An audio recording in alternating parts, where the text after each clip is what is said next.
Guys, kuha tayo ng package guys. Maglalakad lang tayo guys. Maglalakad lang tayo. Kuha tayo ng package.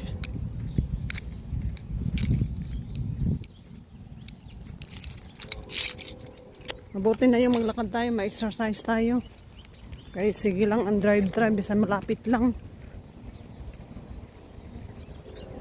Kahit malapit lang nakasakay. So maglakad man tayo.